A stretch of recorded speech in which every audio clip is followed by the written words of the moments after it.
What's going on, guys? Niko here, and in this video I'm going to show you 20 tips on how to remix songs better and faster no matter the genre. Here's a song we're going to walk through today.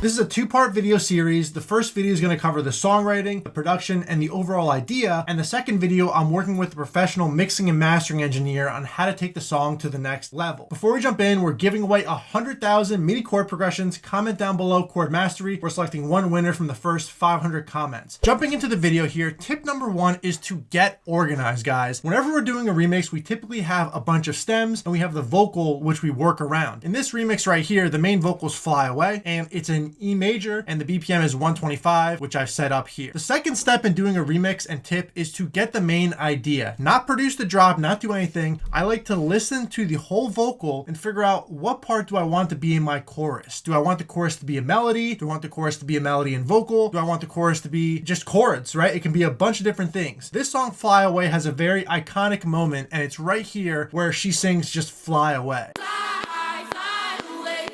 That's the part I want to work around. So now that I've organized, I know the BPM, I know the key, and I have an idea of what's going to be the main idea, I want to build a chord progression for the song. So right here, I'm just going to mess around with a bass line that will then create the chords from around the main riff right here, and I'll just record this in real quick.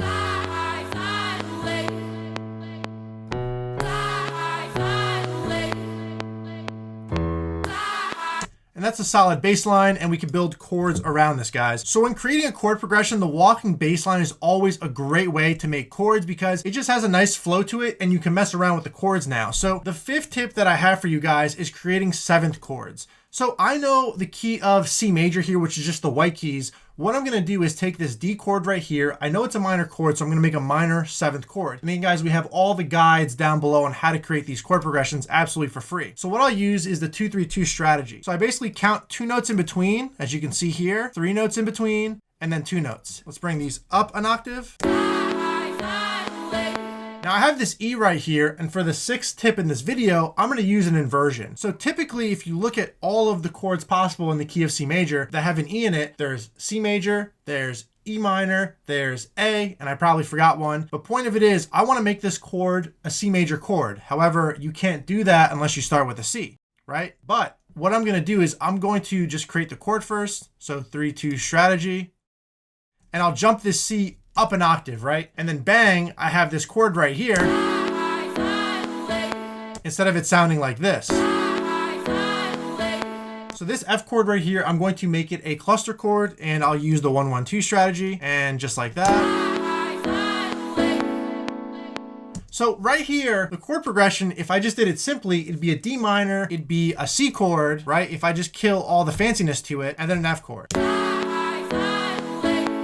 Now you may like that, but I like adding a little bit of spice to each chord progression. So the first one is a seventh chord, the second one's an inversion, and this last one is a cluster chord, right? So I'm gonna now jump into the full project file and we're gonna walk through the rhythms of this. What I did to that chord progression was I cut it up and just really messed around with the rhythm, right? So this is how the final chord progression actually sounded.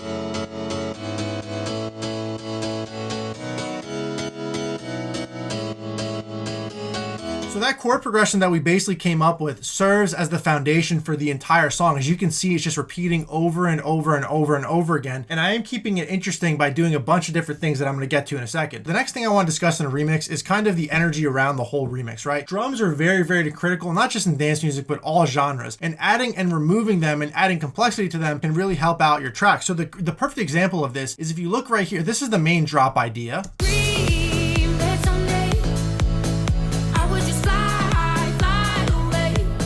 So I'm adding in right here as we go into it, the clap. And then as we get further in the drop, I'm starting to add tambourines, I'm adding other things, because these all just contribute to keeping the energy alive in the drop, and that's why they're so valuable.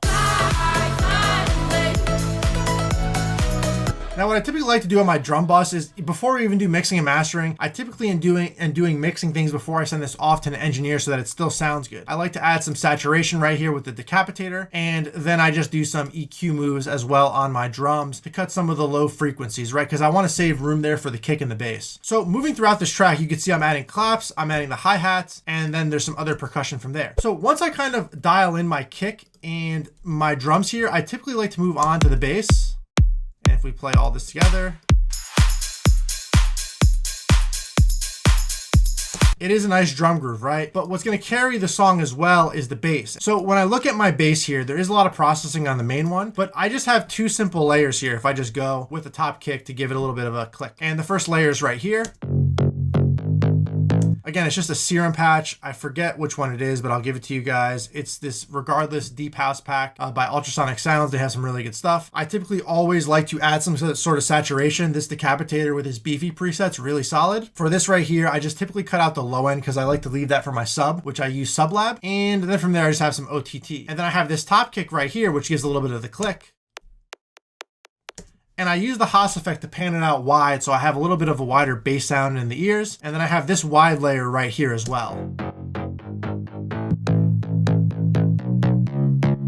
Now on my bass bus, I have a ton of stuff going on. This is being heavily processed. Some producers say you only need one plugin. Some say sample size. Again, if you listen to how it sounds in the drop, it sounds incredible because we did some mixing after, but I have the Oxford Inflator. I have this Max Bass plugin right here just to give some more to the 300 range. I have a little bit of multi-band compression. I'm doing some boosting right here to the 100 range in the mono. I have a little bit of compression. I have some more cutting out the low end because stuff gets added in. I have this Rack 4, which a friend sent me that really gives it a nice punch. I have some widening going on here, and then I just have the kickstart to continue the pump, and then a limiter to really push the bass up loud. There's a lot of stuff going on in this processing chain, but again, it made the bass sound really good in the drop again, right? So those are the kind of things that I did. What I typically like to do for my drop pianos, if you can listen in right here, there are a couple of different layers.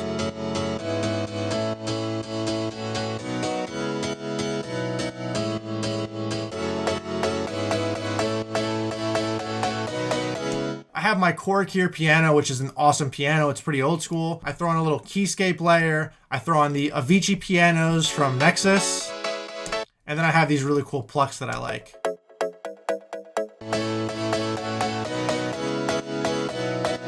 Now again, guys, typically some producers don't layer that much, but a lot of really good producers have like 7 layers in their songs. You could look at Kygo, Jonas Blue. A lot of these guys' Project Files has layer after layer after layer after layer. But again, we have that good solid chord progression. We have a solid bass. We have our drums filled out. And then from there, we add in our lead. And this, I forgot to mention tip 14, but on the bass here, you can always add a little top kick or a tom just to give it a nice little pop. And the bass line follows the chord progression. So it's really nice here because it's giving the thing a little bit of a click right in the top end. From there, you guys want to be using filter automation to your advantage throughout the song. This is a great example with this lead sound right here. If I just show you guys what's going on, the lead, if we just play it by itself, you can barely hear it.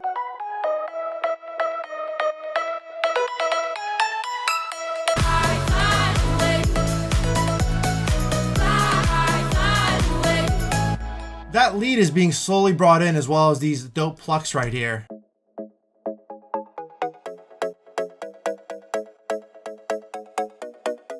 And again, filter automations are happening all throughout the song. If you can even see here, I have a subtle filter automation for the pianos, kind of duck it so that when you hit the drop, it's really the bass.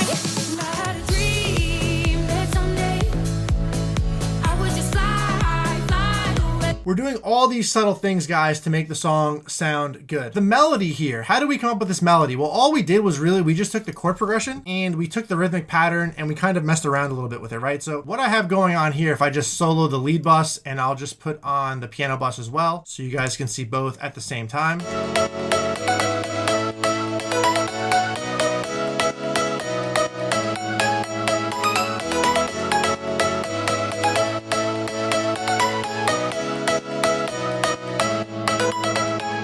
Now it's cool because the chord progression goes down and this goes up, but this melody really, all it was this top rhythm right here, and I can zoom in and show you guys. And what I did is I just cut the chords in half like this, and then I just added another different note, right? So when you look at it, that's what you're thinking. You're like, oh wow, like, you know, this is not much different. Now, something else that's kind of going on here that's like super important when it comes to melody writing is octave jumping. Let's say this is your melody, right?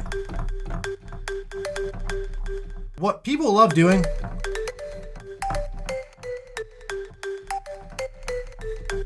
this octave jump right here is really awesome, right? So you can basically octave jump And then what you can also do is use different melody starters. Now, the melody starter, if you listen right at the end here, it's very inspirational. It's right here.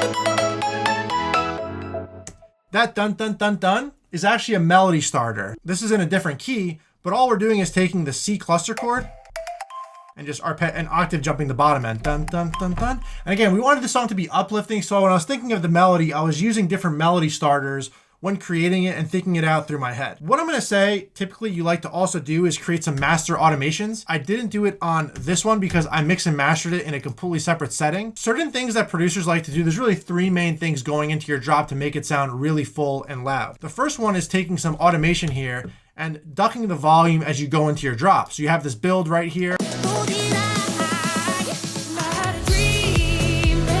What I did in this song is you lower the gain. Now that's obviously an extreme example. Typically I like to duck about 2 dBs going to the drop. The second thing that I'll do is I'll cut out all of the low end information and some high end information. So as you slowly go into your drop, you have this kind of automation running as well. Again, highly exaggerated, but you get the point of what's going on. The other thing you could do is make your track a little bit more narrow. Something like this.